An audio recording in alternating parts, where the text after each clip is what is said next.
and I don't know how many of our listeners out there are actually adding a few drops of water to their whiskeys when they're drinking them, but you might be surprised at how much change takes place. It can really open them up. What's amazing for me about that is one drop. I'm talking one, drop will change a whiskey, at least our whiskey, dramatically. It will just let it open up very slowly and then you can add more, but that first drop will change that whiskey. It'll show a lot of its prettiness when you do that. So yeah, I like to do, maybe a drop. I drink it all kinds of ways.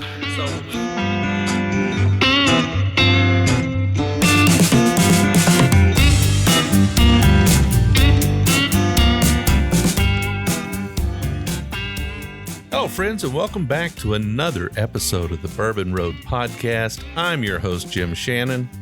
And I'm your host, Todd Ritter. We've got a great show for you today. So grab your favorite pour and join us.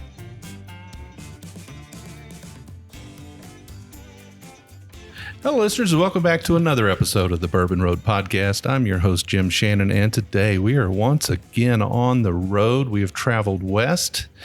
We found ourselves in Colorado Springs, Colorado, and we're back with a good old friend from Distillery 291, Michael Myers. Welcome to the show. Thanks, Jim. Glad to have you here. Yeah, it's so nice to come back. I've seen your new facility. For you, it's not super new, but I've seen it once before. You and I think, just missed each other. We crossed paths. I was here in Colorado and you were in Kentucky, I think. And so we kind of missed each other, but this time I made plans for it and we scheduled this in advance.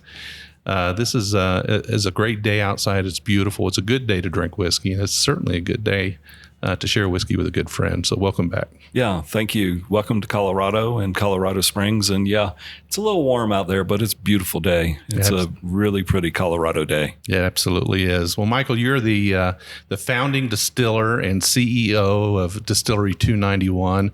You and I think first met back in 2018 when you introduced your products into Kentucky. That's right. You've had them. You've actually made it on the show. Either you or your products have made it on the show several times, and our fans are big followers of 291. So they'll be glad to see this episode come out. Great, thank you for the support, and we love being on the Bourbon Road. Awesome. Well, you brought out a few whiskeys for us today, and I'll kind of let the listeners know that we didn't bring out your flagship, your Colorado whiskey and your Colorado bourbon whiskey. Today we're going to try some experimental whiskeys and some things that you've released recently. Correct. And the experimental ones are actually the bourbon and the rye, our big four or top four. Mash bill, they've just been finished a little differently. Sure. So. Well, we love to see that. Well, can you tell us what's in our first glass here? We kind of like to get to that first drink as soon as possible. Exactly, right? Right. So this is Bad Guy, and this is actually my third recipe originally. Recipe experiment. And my bourbon was my very first experiment and recipe, and then the rye is very second. People don't believe that, but I can show you in a notebook. I'm totally self-taught. Books, YouTube, and documentary. We talked about that documentary. And so I didn't really experiment with the rye and the bourbon. They just happened, and I had a concept of what I wanted. And so this one was my true first, okay, let's just try a few different things. And so it's a 4-grain wheated bourbon. It's called Bad Guy, and it's 59% corn, 29% malt wheat, 9% rye, malt rye, and 3% malt barley.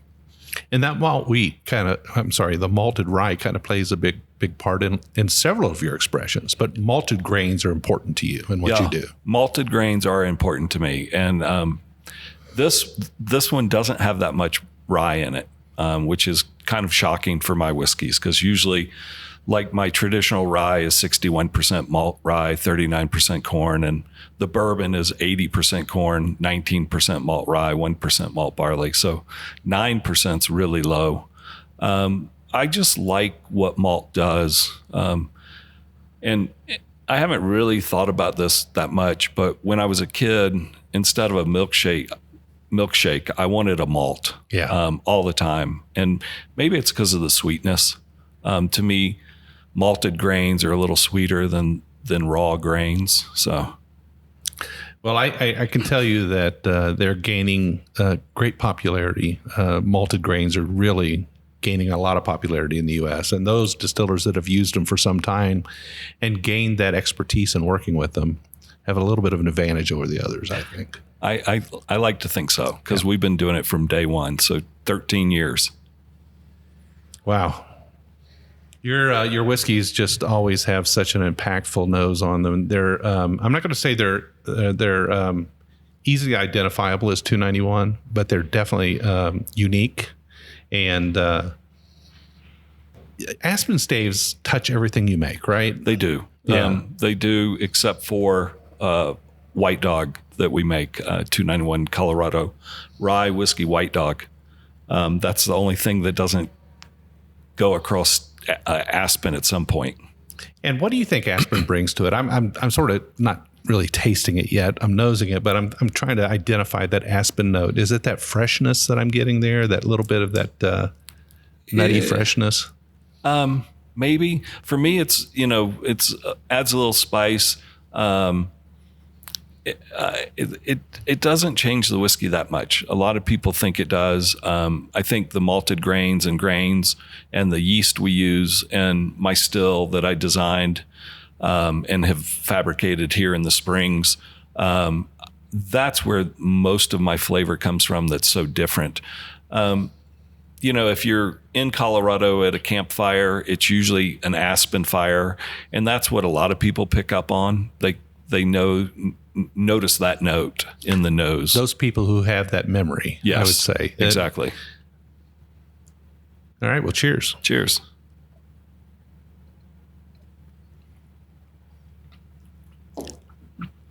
Your whiskeys always have this big flavor footprint. I mean, they really do. They're not subtle at all. You say you're going for that. A lot of times you go for that rye for that spiciness, but you're still getting the spiciness from the barrel out of these. Yes. And this is a very bold. It does have kind of a sweetness that's heavy. I almost want to say syrupy a little bit. Okay. But it's got this fresh note too, and I love that. It's 120.6 proof. And yeah, when I started this, I wanted to make a whiskey that was big, bold, and beautiful like the state of Colorado. And I think I've done that. All my whiskeys are big. I like heavy mouthfeel in a whiskey that coats the tongue really nicely. So all those things you said were perfect. Yeah, so 120 proof, that's kind of in the saddle for you guys, right? In that range? Yes, for our barrel proof, we're somewhere 120 to 134. Bad Guy goes in the barrel at 115. All other whiskeys go in at 125. And folks, I'm sitting here looking at 4 bottles lined up like soldiers side by side that we're drinking through today. And I can tell you they're all have this dark mahogany richness look to them. They have taken on a significant char appearance from the barrels. So tell us a little bit about your barrels. So our barrels come from the Barrel Mill, Avon, Minnesota. And when I started in 300 square feet, I ordered a barrel and they FedExed it. And I started out with 10-gallon barrels because a 53 wouldn't fit through the door. And so I really like the flavor. I like the color that those barrels, and those are the barrels I've used 100%. I mean, I've had 3 kind of test barrels from other people, but I really like what the Barrel Mill does to my whiskey. And how the malt grains work with that barrel. It's really nice, and so I'm incredibly happy with the barrel mill. Yeah, because it's become part of your profile. I mean, it's become that signature 291, right? And yeah. And if you change that, could you maintain that profile? Do you think if you change the barrel? I don't know. That's my fear. Yeah. I mean, I had one 53-gallon barrel that I back in the day. I think it was, I don't remember which convention, but IWSC or ISC was out here, and they didn't want to ship a barrel back, and I bought it off of them for not a lot of money. Eric and I filled it, bucketing it in, and we aged that for 7 years, and it was a really pretty note. Nice barrel. I think from that experiment, I think the flavor profile wouldn't change that much. It'd just be a lot of different, blending, marrying. Sure.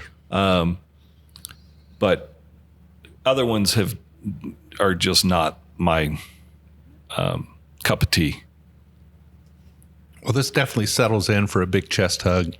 That 120 kind of settles in. I have to be honest, when I first sipped it, I wasn't thinking 120. I was thinking a little bit less than that. But now that I've had a few sips and I'm starting to, the finish is exceptional on this. Thank you. And so why call it the bad guy? That's a funny question. So what I think, you're talking about the heat, the wheat being second grain calms that heat down a little bit, I think.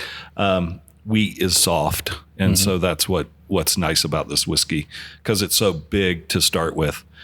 Bad guy. So I originally did this. I was experimenting, and back in the day, I had it where I talked to a couple of restaurants, and I said, I'll make you a label, with whiskey if you, buy the barrel.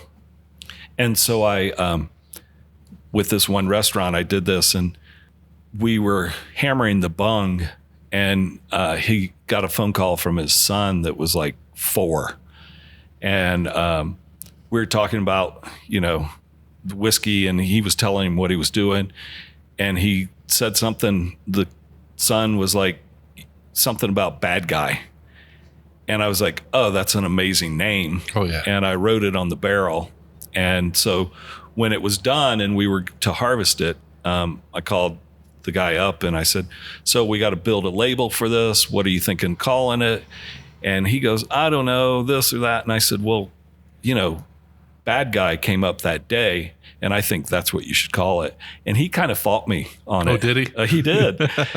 And then they settled on it. The label was totally different. And the whole plan was, if you kept ordering it, I'd keep making it for you. But if you stopped, it's my recipe. It's, mine.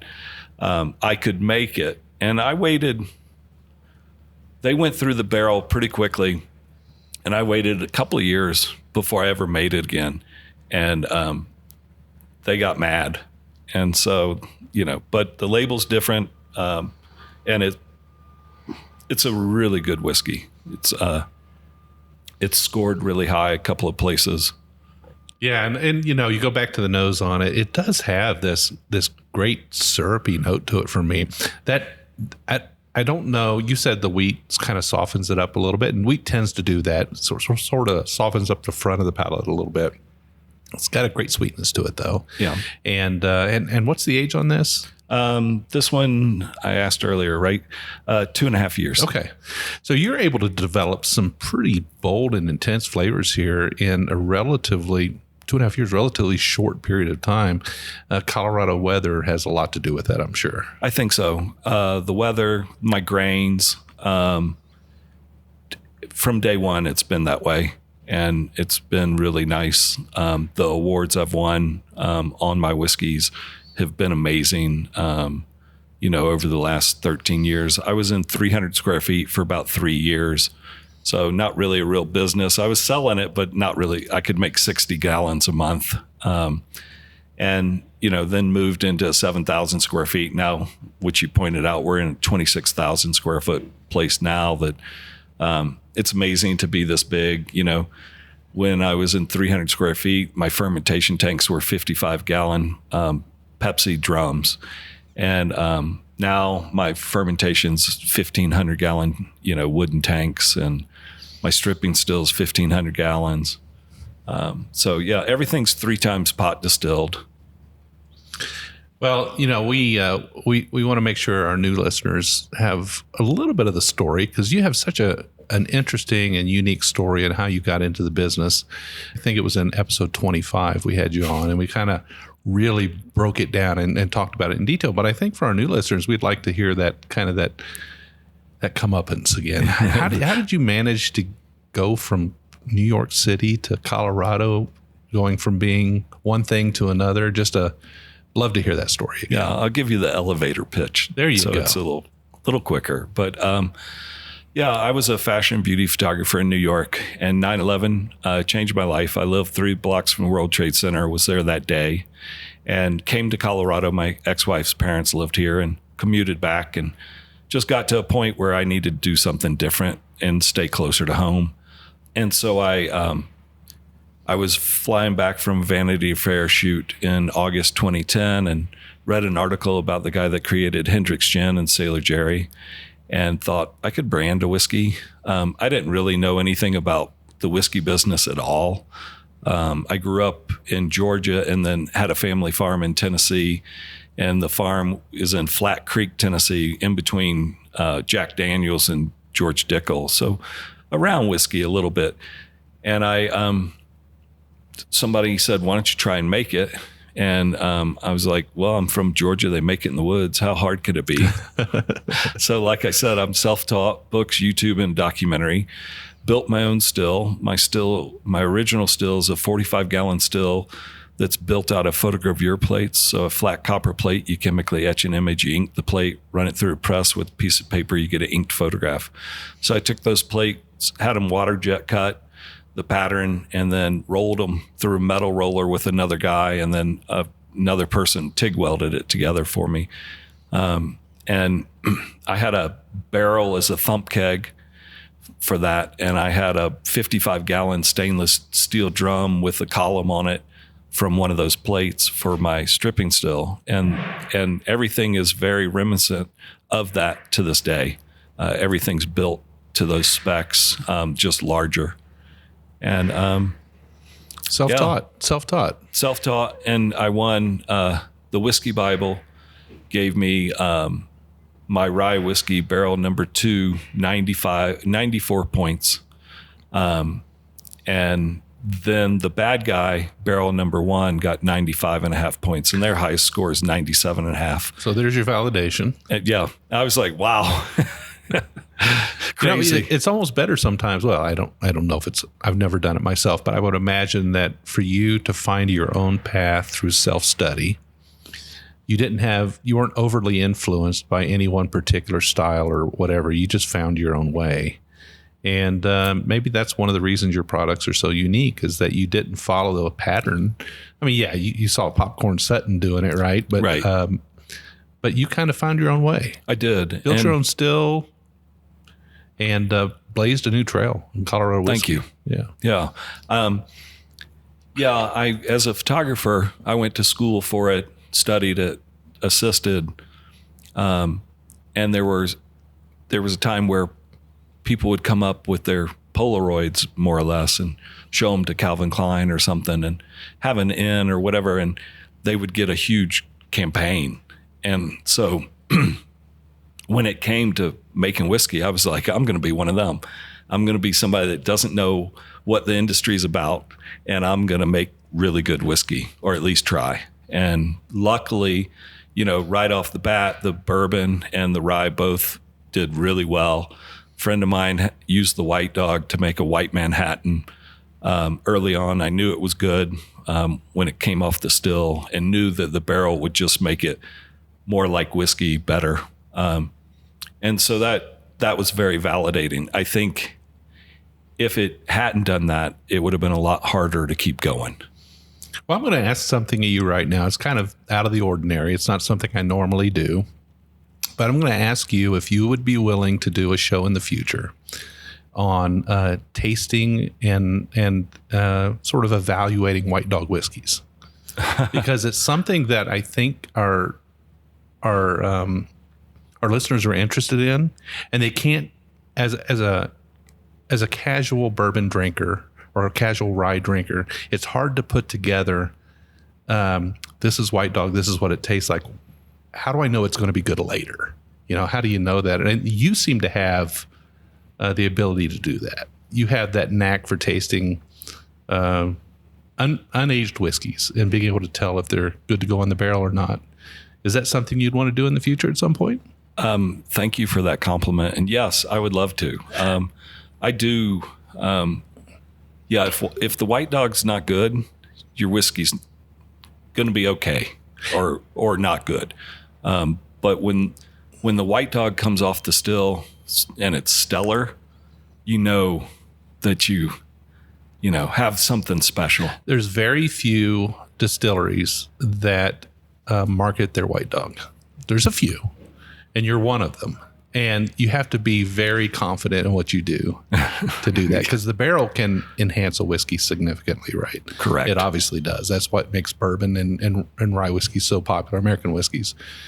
But to have a successful white whiskey is something altogether different, because it's almost like being unplugged on stage with a guitar, right? Yeah. I mean, yeah, it is. And thank you for that. So when I started, I wanted to make an American white spirit takes place of vodka, rum, tequila, gin, because like rum, white rum is the same as white whiskey. You just have to make it where it tastes good to drink it, and there's a lot of things that happen in the whiskey world in cuts and stuff that people do because they know it's going in the barrel. And so we cut differently because we know we're going to sell, 291 Fresh is the bourbon recipe as a white whiskey. And then 291 Colorado Rye Whiskey White Dog is the rye. And everybody is, if they look at numbers and stuff, Nielsen ratings and things like that, they're shocked at how much White Dog or white whiskey we sell in Colorado. Yeah. We don't sell it really out of state, except for on our, website. But probably makes a good margarita. Whiskerita. Whiskerita. There you go. I own that trademark. Do you? So it's the 5th cocktail to ever be trademarked. So there's the Dark and Stormy, Hand Grenade. What are they? Dark and Stormy, Hand Grenade, Sazerac. There's one more, and then the Whiskerita. So yeah, I own that trademark. I've owned it for a long time. Well, fantastic. Yeah. That's great. So back to the bad guy. This is something that people can get. What's the off the shelf price for this? $104.99. $104.99. Okay. And we are about ready to shift to another whiskey here, which is kind of, is it the alter ego to this one? Probably. Yeah.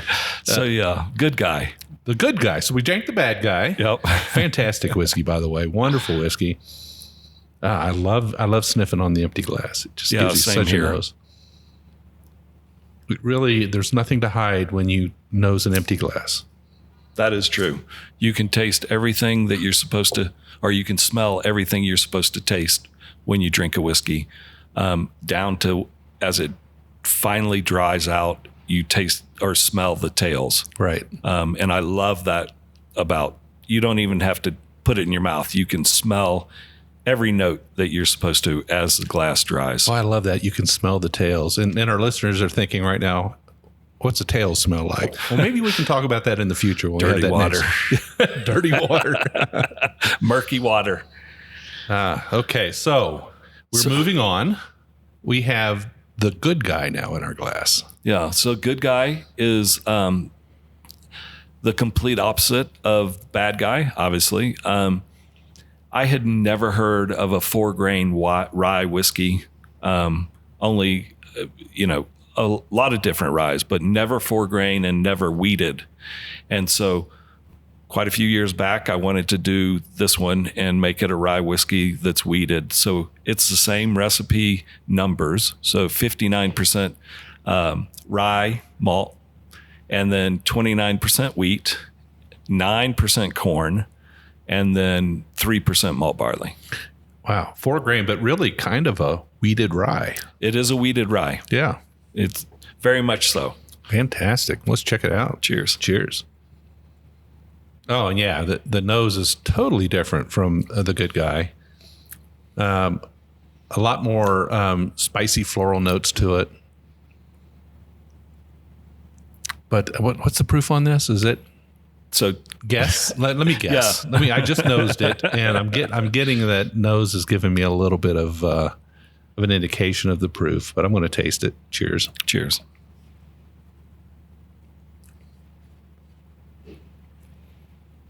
Oh, this is tasting a little bit more elevated in proof than the Bad Guy. I could be wrong, but I could be getting thrown off by the higher rye content. Possibly. It's not that much higher. So it's 123.2. Okay, so similar. Similar. Very similar.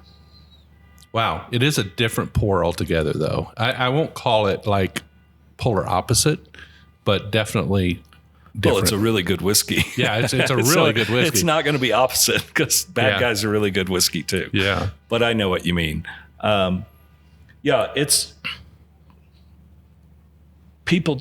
It doesn't taste like a rye whiskey. You don't think of it as your traditional rye. And that's what I like about it. Talking about White Dog, when the White Dog came off the still from this, it was the craziest White Dog. It was so good. It was so tropical, mango, pineapple. I mean, it didn't taste anything like white whiskey, you know. But I knew it was going to be good in the barrel. And Bad Guy was the same way. Yeah. When it came off the still, I was like, that's really phenomenal whiskey. And I did it for me, but I got behind on that restaurant deal. So I didn't have anything made, and it was time to put it in the barrel. So I gave it up for that one. But I still have it. So. Well, this one has a little bit more of a cereal note to it, like a rye muffin note. This definitely has a little bit more of that.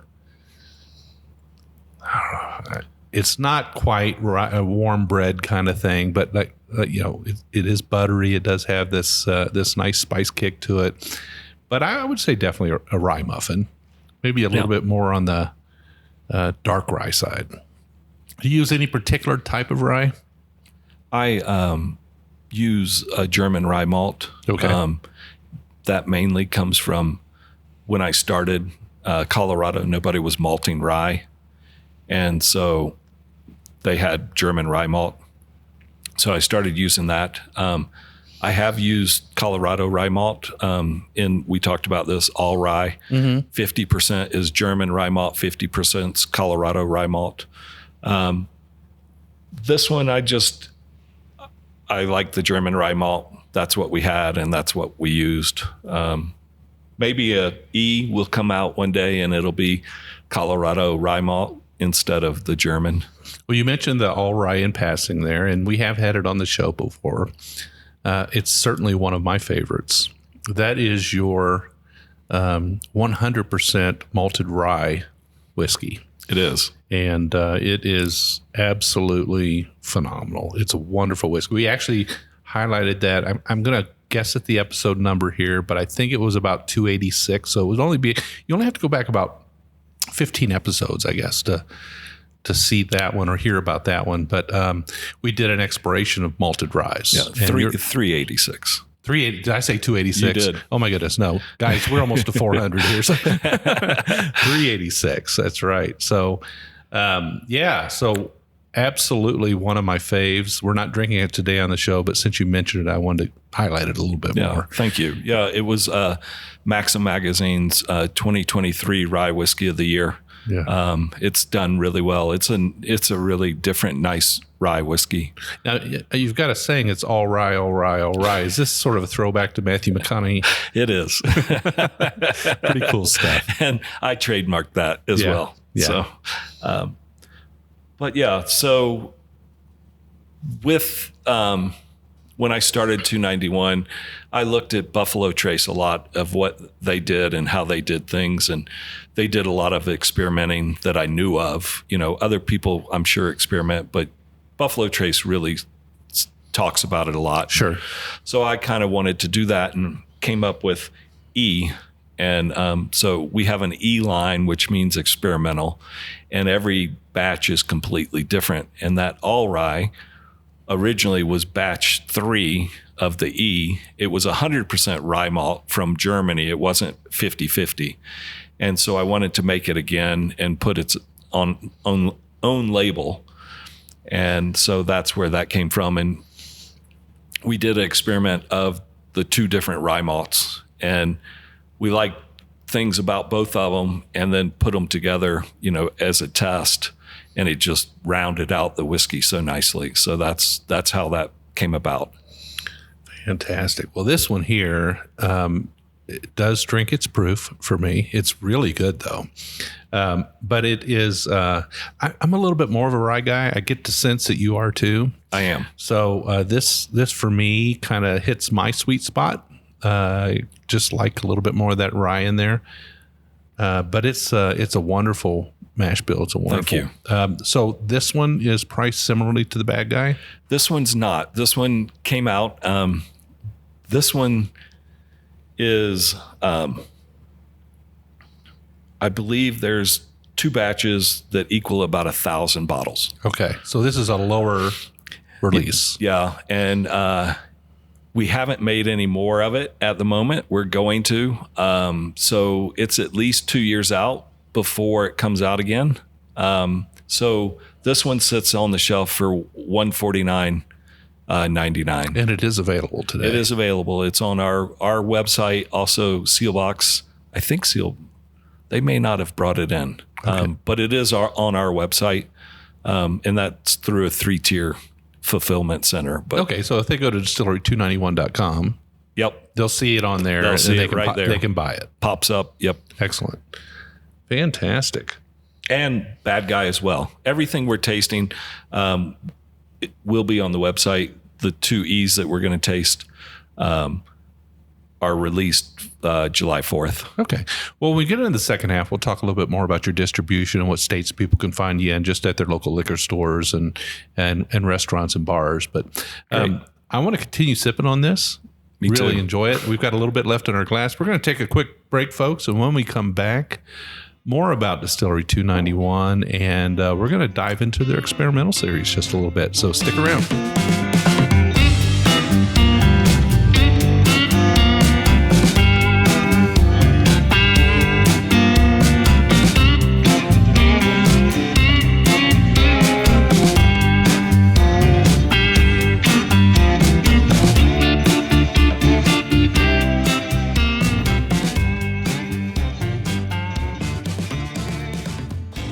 Listeners, so we're back. We had a nice little break there. We got to kick back and finish off that good guy. I have to tell you that, midday with a couple of 120 somethings is, it makes for a great afternoon.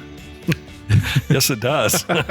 I'm pretty happy. I mean, those were both great whiskeys. Wonderful. Like I said earlier, I don't think they're polar opposites to each other. They are both great whiskeys, though. Thank you. And they are very different in their profiles. I kind of lean towards the good guy a little bit because, I kind of like the rice spice. Just that punch. I just like it. It's Yeah, just I do too. It's something that hooked me early on. And although I am the host of the Bourbon Road, rye tends to get my attention. Yeah. So it's kind of funny because the good guys, I guess it's a little punchier than the Bad Guy, which is the opposite of what you would think, right? So, Yeah. But they are very nice whiskeys. Yeah. Thank you. So now we're going to look at a couple of bottles that are part of your experimental series, and this is something that you do on a regular basis, and it can birth new labels and expressions over It can. Yeah, and has. It can and has. Some of them, like 291M, which is finished in maple syrup barrels that were our barrels originally, then went out for maple syrup and came back. was going to be an E, but never made it to an E. We just made it 291 M. Yeah. So, and then, there's a few. We just had E13 that is a single malt, and it's a really nice bottle of whiskey. Very different for single malt. It's a big whiskey. I think it's 134 proof. Wow. But it's a pretty whiskey, and we'll make that again at some point, and probably be the same label or similar. So you guys like to get to those high proofs. My goodness. I do. I like high proof whiskey, but I also believe in just bottling it the way it comes out of the barrel, because you can always cut it. Leave that to the drinker. And you can experience that cut. Like in here, when we do our small batch and we cut it, we get to smell all those great flavors coming out of it as we cut it. And so if you bottle it from barrel proof, you get to experience that. If you put a little, 1 drop of water, it totally opens up whiskey so differently. Sure. Or put it on the rock, or rocks. And I just like you to experience it instead of me always. Well, it does open up the possibilities when you have a more concentrated, bold, and higher proof whiskey, that adding the cubes to it or adding the water to it is something that you can do without diluting it too far down. Correct. So, and I don't know how many of our listeners out there are actually adding a few drops of water to their whiskeys when they're drinking them, but you might be surprised at how much change takes place. It can really open them up. What's amazing for me about that is 1 drop. I'm talking 1, drop will change a whiskey, at least our whiskey, dramatically. It will just let it open up very slowly, and then you can add more, but that first drop will change that whiskey. It'll show a lot of its prettiness when you do that. I like to do, maybe a drop. I drink it all kinds of ways. So when you have a whiskey, when you pour a whiskey, it's always nice to let it rest a moment in the glass before you start sipping on it.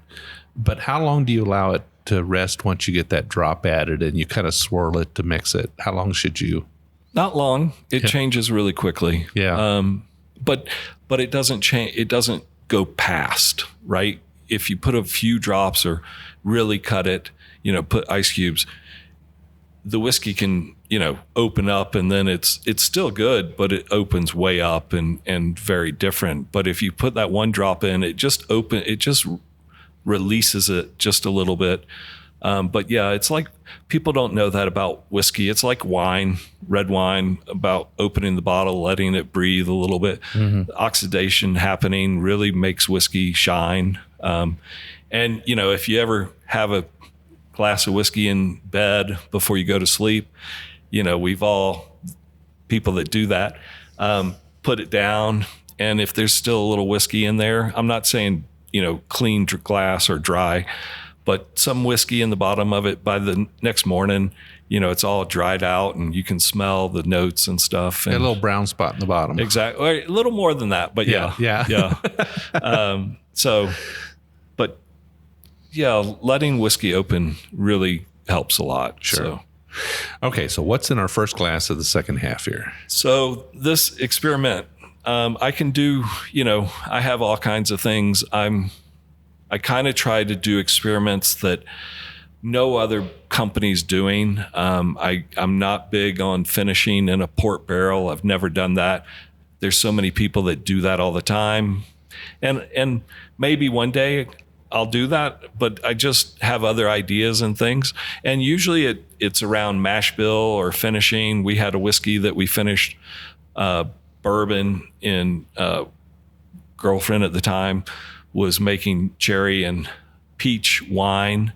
So she aged it in one of my barrels, got it back. We put bourbon in there and married them together or blended them together and came out 4th of July, peach and cherry for, pies, American pie. So, there you go. Yeah. But this one is, I make Colorado whiskey.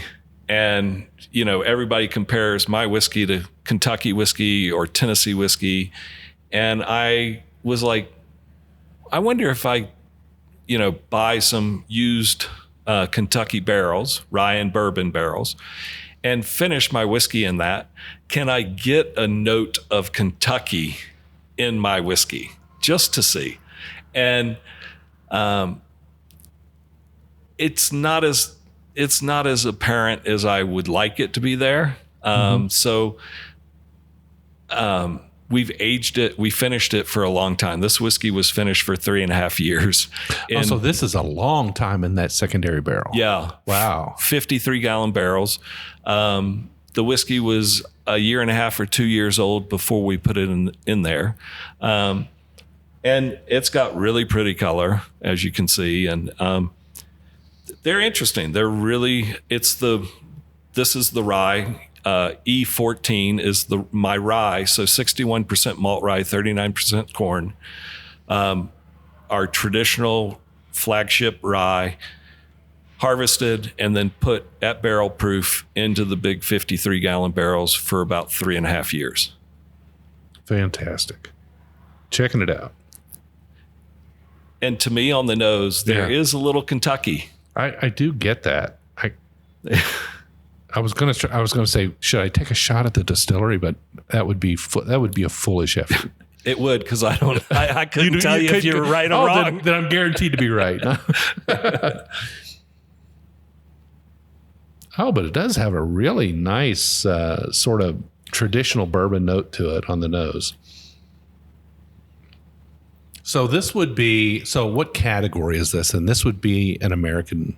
This is still a finished rye. Yeah, an American finished rye. Okay. And the proof is up there again, I think. This one's up there. This one is 134.1. Okay. Yeah. So on the nose, I'm definitely getting that extra little bite on the back of that. Yeah, I shouldn't have told you. You should have let me guess, but I think we've been climbing the whole time. Was that your intention? No. I just grabbed them by the number. Wow. Fantastic. Well, I'm going to taste it. Cheers. Cheers. Oh my goodness. Oh, wow. That is super concentrated. Right? Very, very super concentrated. That is, it's almost what you might expect out of like a 7 or 8 year old barrel that's had a lot of loss through evaporation. Very concentrated. What kind of loss do you normally get on stuff like that? So normally, that barrel should have been about half full. Okay. And was pretty close to half full. The one thing, and I don't think I've told anybody this. The one thing we did do with this was, and very lightly, I'd like to experiment more this way, but throughout the finishing process, we added water back. Okay. It gives it more solubility. Yeah. And I'm shocked that this is at 134. Yeah. So you must, because it's so very dry out here. So evaporation plays a big part in what you do, I would imagine. It does. Water evaporation, not alcohol. Exactly. So you end up with these concentrated whiskeys. Yes. Wow. This is something else. Thank you. This is almost like I don't want to say it because it's wrong, but it's almost like a bourbon extract. It's like very concentrated, a lot of bourbon flavor in every sip. In a rye. And yeah, I said a rye, but yeah, in a rye. Yeah. But it does. It has a lot of bourbon notes to it. So the rye whiskey went into Kentucky rye barrels. Okay. And then the bourbon went in Kentucky bourbon barrels. I didn't cross that.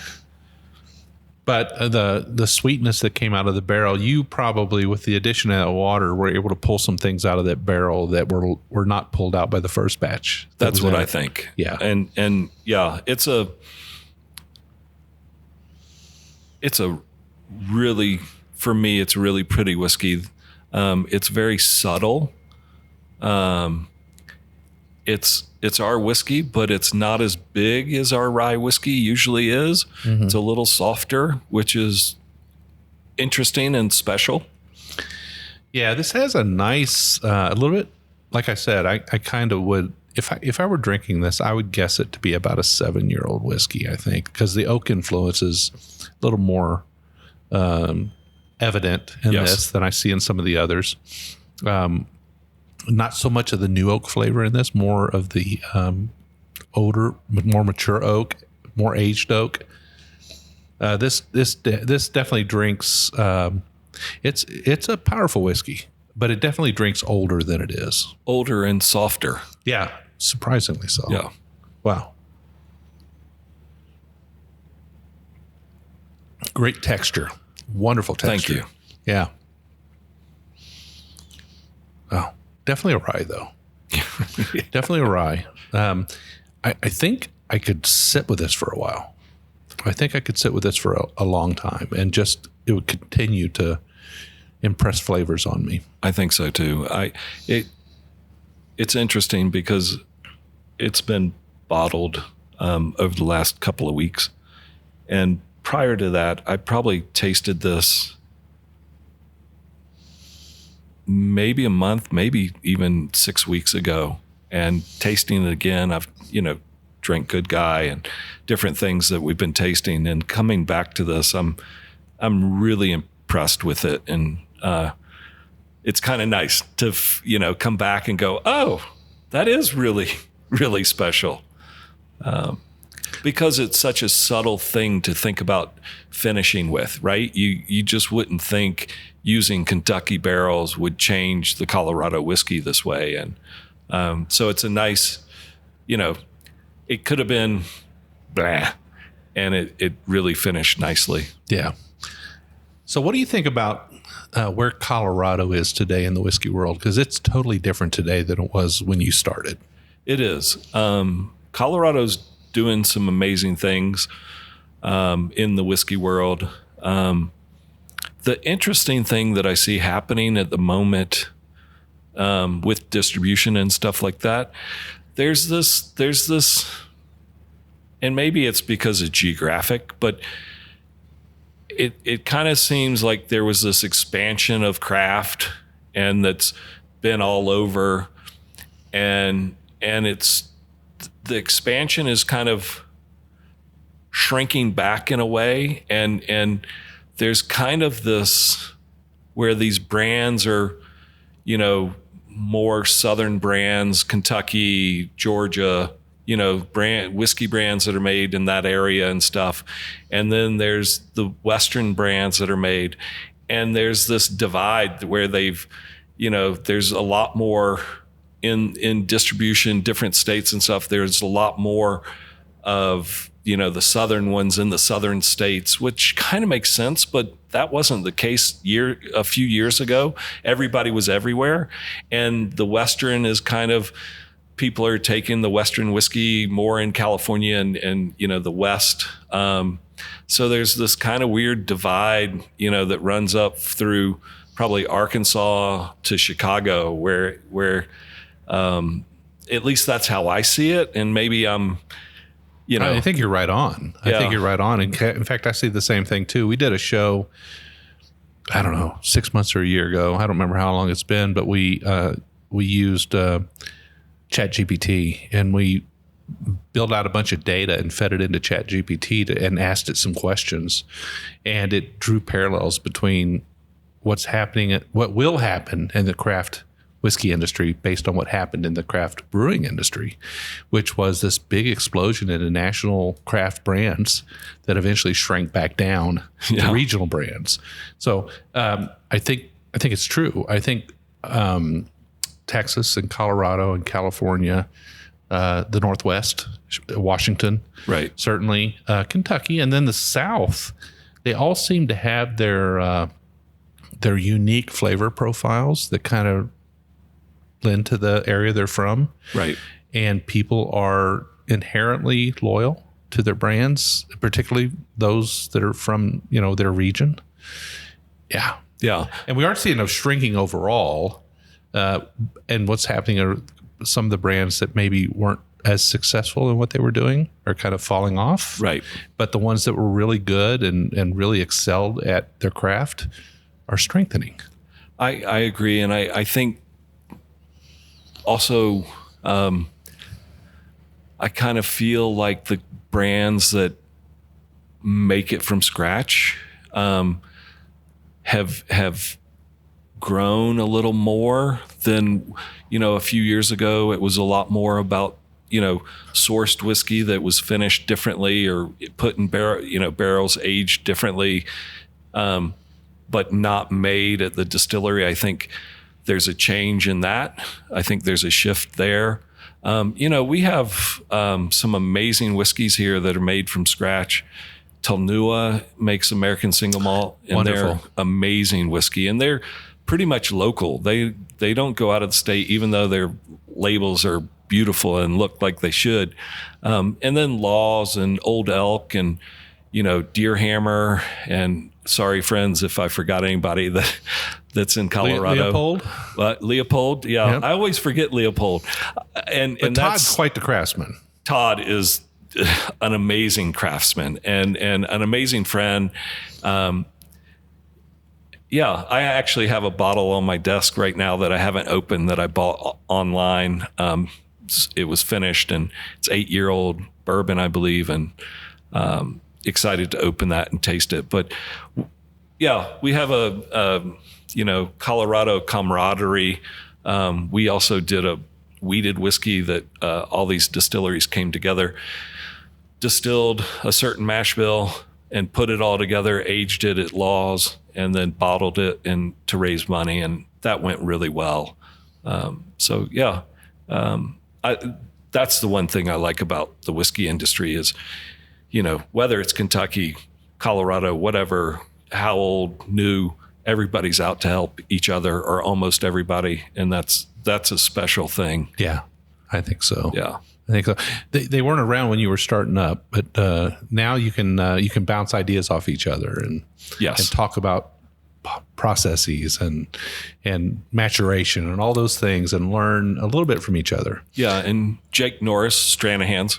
Jake Norris started, Distiller Stranahan's, and he helped me out big time when I was just starting. There's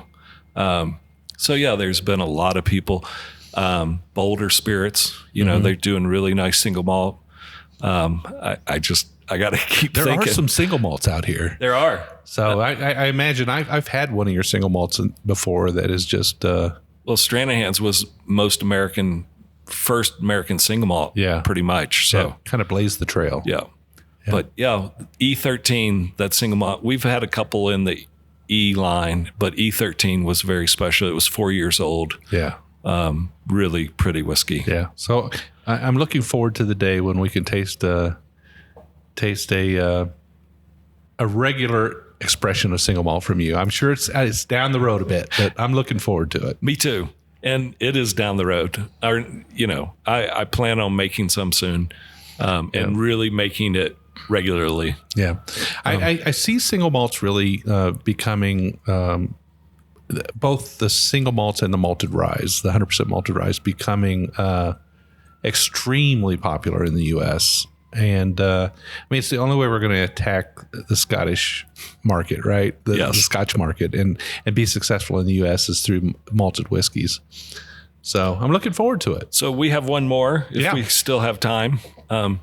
So this is E15. So this is the bourbon put into bourbon barrels, Kentucky bourbon barrels.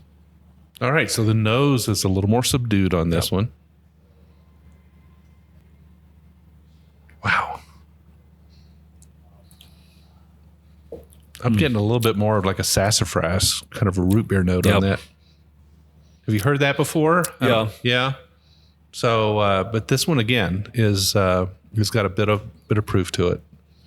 Yeah, this one is 129.2. And where do your experimental series normally land price wise? Is it based on production, or is it just they're all at a certain range? So at the moment, it's still 104.99. Most of our whiskeys over the next 6 months or so are going to probably go up in price a little bit. I haven't had a price raise since I started it in 13 years ago, and everything's costing a lot more. I imagine barrels have gotten very expensive. Barrels because are really expensive. The wood is becoming more scarce and harder to. Yeah, people say that. They say that. I know we've got a lot of trees, but it takes a certain crop of trees to make a good barrel. It does, but we are not the biggest users of white oak. Yeah. The flooring, home flooring, is way bigger than barrels. I'd never heard that before. Yeah. Is that true? It is very true. Wow. So you guys are competing with flooring. Yeah. So what causes, when I started this, there was a barrel shortage, and what that came from was that the housing market had dipped, and so they weren't logging white oak for flooring. So they weren't getting white oak for barrels. So it put a strain on the barrel industry. Wow. You think barrels got to be consuming all the oak, but it's not that. It's flooring. It's flooring. Sometimes you think that thing you're interested in is really the big thing, right? But it's not always that way. I remember when I raced bicycles, I used to think, this particular brand of bike I rode was like, it's all that. But you find out that the little mongoose sold at Walmart outsells other bicycles 100 to 1 in the world, and it's like, really? That many? Wow. This is very nice. This is a more subtle profile. It doesn't have that big first punch on the nose. Yeah, the bourbon sweetness, right? Yeah, softens it. And so talking about distribution, and we're in 23 states. You can buy these online. Like I said, these whiskeys that we're drinking today are not. They're in Colorado and then online. They're not in other states. But for me, what I see in the future is, or where I'm shifting to, is making more of the allocated that I have here. Bad guy, good guy, all rye, elm, so that I can put them in more states. And that'll be the focus over the next few years, to along with our flagship barrel proof single barrel rye and bourbon, and then small batch rye and bourbon. But the focus will be more about the allocated, really special whiskeys. And we'll keep experimenting. The experimental batches are really small. Yeah. Usually these are big, but usually they're,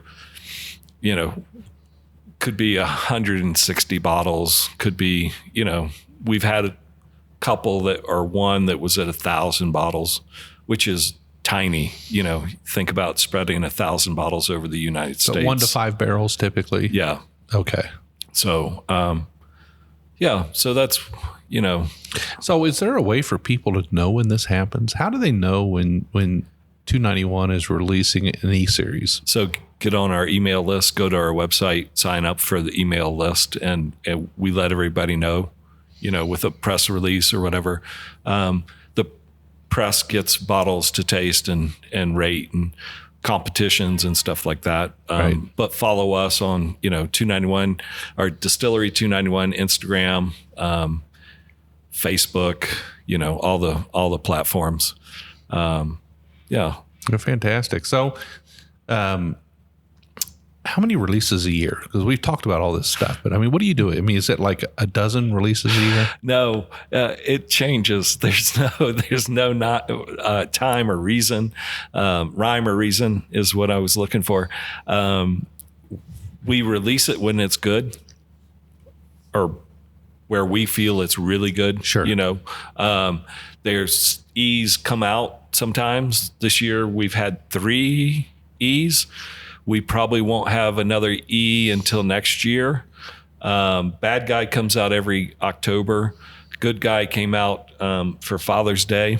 That'll be a couple of years away before that comes out again for sure. And that's just, we didn't know how good it was going to be. Yeah. And then it comes out good and we didn't make it again. Now we got to start making it because it's really good. And we realize that and people won't forget. Yeah. They will not forget. They won't. Yeah. So what's we're sitting in your barrel room now at your distillery, but for those who find themselves in Colorado Springs and or even in Denver and want to travel down, what's it like to come here and visit the distillery? What do you guys offer? So we offer a tour. You sign up online. You can also sign up for a tasting. You can walk in and do a small tasting. It depends on how busy the tasting room is. A lot of times that gets shut down if it's not a reservation because we're overwhelmed with people, having cocktails, tasting whiskey, stuff like that. But we have a really nice tasting room. We have some music, throughout the month and stuff like that. So you got a calendar of events. We do. And the best is sign up online for a tour, come see us. And then if you're going to stay down here, the Broadmoor's an incredible partner of ours.